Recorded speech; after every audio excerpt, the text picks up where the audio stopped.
I've wanted to do a Scott Pilgrim retrospective for so long, and here we are. Scott Pilgrim, in case you're unaware, is a legendary comedy action romance comic from 2004 that I've been a fan of for months. I decided that today I want to finish a script that's been in development since way before Takes Off came out, and finally make a massive Scott Pilgrim retrospective that covers all Scott Pilgrim related media. It'll also be the first Late to the Party, a series where I want to do retrospectives on series that I couldn't have enjoyed when they were new, like Scott Pilgrim since I was born in 2005. Let's get to it. Heavy spoiler warning.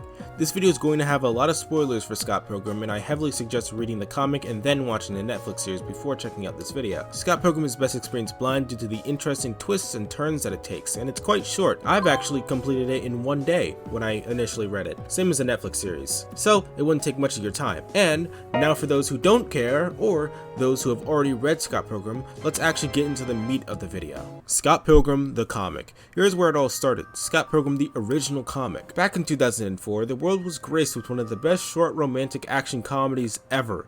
First, I'll give a very short summary of what the plot is and what happens in the story. Story overview. Scott Pilgrim is about, shockingly, Scott Pilgrim, a 23-year-old loser who starts off by dating a 17-year-old girl named Knives in high school. But he sees a girl named Ramona and he goes to try to date her. Scott then is surprised by a guy named Matthew Patel, one of Ramona's evil exes. And then he beats him and Ramona tells him that she has 7 evil exes. And if Scott wants to go out with her, then he needs to beat them all. Through many different events that try to impede their relationship, like the evil exes and even other characters in the comic, Scott begins bettering himself with Ramona and finally fights off his inner demons, beats every evil ex, and is finally able to date Ramona in peace. Why it's great.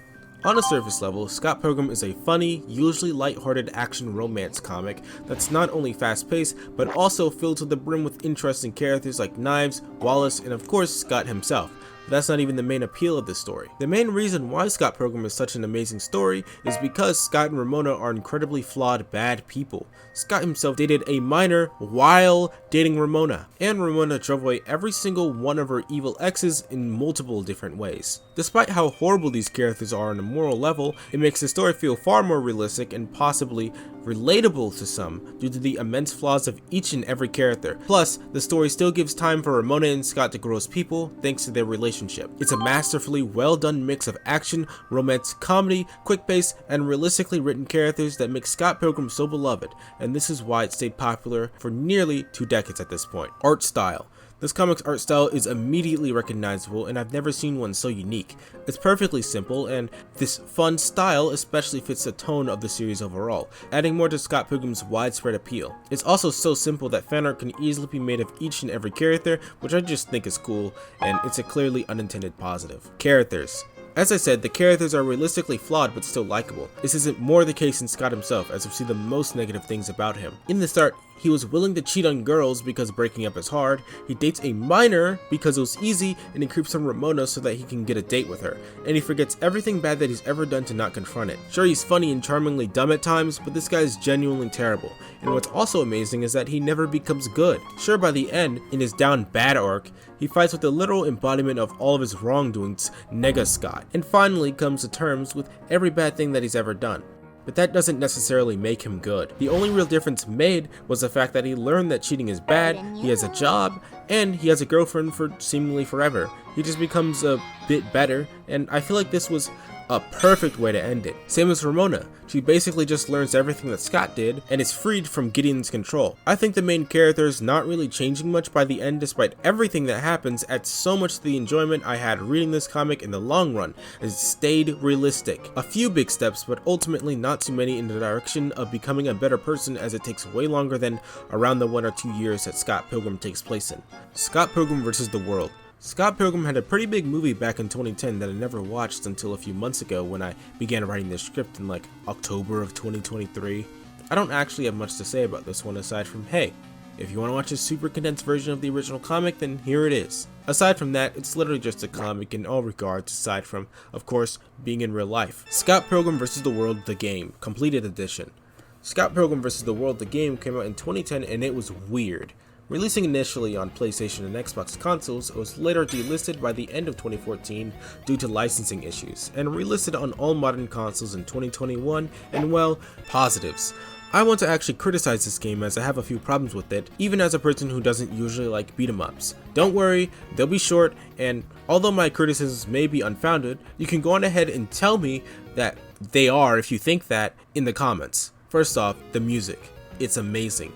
They did great on the soundtrack, and I do listen to it on my off time, like with Another Winter, Scott Pilgrim Anthem, Cheap Shot, and just like in the movies. It's shocking how good it is. Sprite art and animation is just stellar. Each and every character feels expressive and fun to watch, and background art is legendary.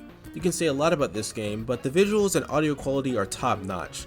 Multiple endings exist for each and every character too, which is cool in concept. I actually got this funny ending where Ramona never comes back, so Scott gets into a happy polyamorous relationship with Kim, Knives, and Nat, and I was shocked because I expected to see this comic's ending due to the game following the comic story as well as the game can. One thing I can really commend in retrospect after looking back on this game is its ability to replicate the vibe of Scott Pilgrim through dialogue, interactions, areas, shops, and just about everything. It's hard to describe, and really you can only experience it firsthand.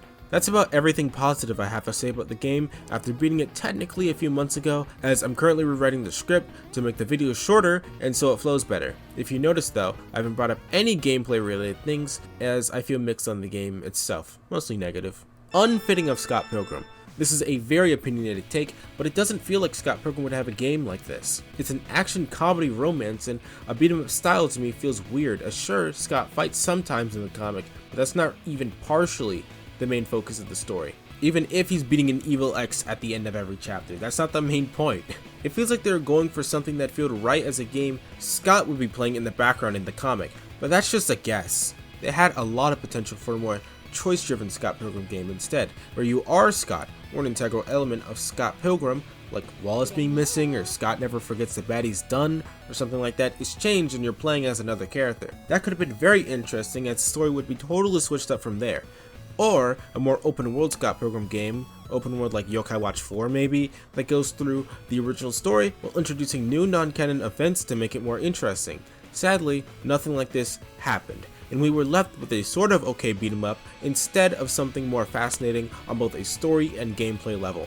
Not very fun. Every character plays the same, aside from like 2 moves at the very end. The only way you get stronger in the start is to farm money from the first area, and the game is just so repetitive. It has a very clear formula over and over, and after 30 minutes of playing in one sitting, I always wanted to turn the game off. I even invited a friend over and felt pretty much the same thing, so I feel like it's not just me. Each stage initially seems to have a lot of variety, but the enemies are sometimes just copy-pasted with sprite switch-ups, and the enemies that are new in different stages aren't enough to keep the game from being monotonous.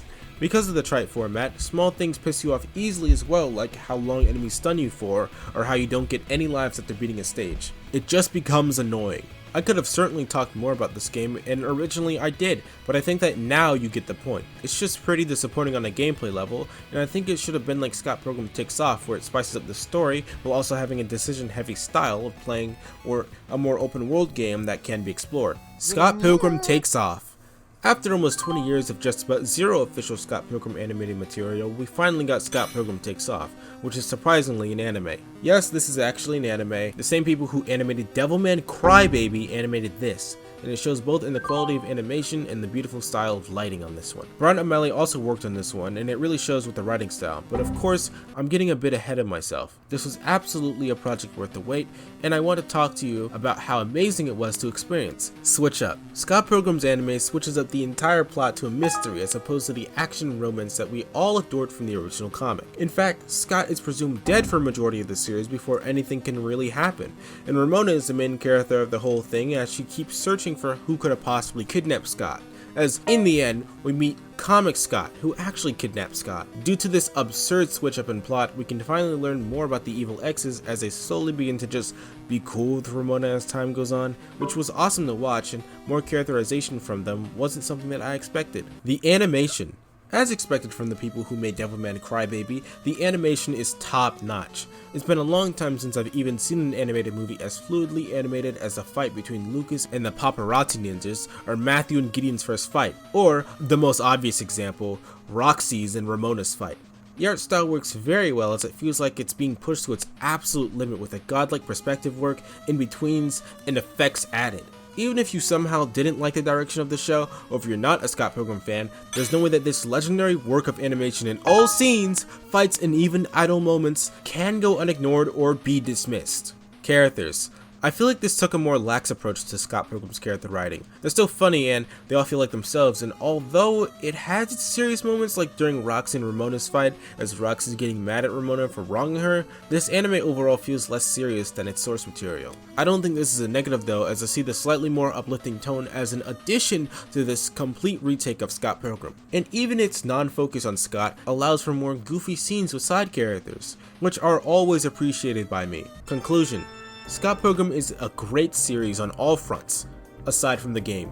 It has interesting, memorable characters of questionable morality, an amazing art style, and 2 watchable pieces of media that are good on their own for someone who wants to get into Scott Pilgrim. But for those who are already big fans of the original comic, they serve masterfully made adaptations to one of the best Western comics ever created. I hope you enjoyed this video, and although it's not my usual thing, I hope you also subscribe, because I want to do this more later. It's fun.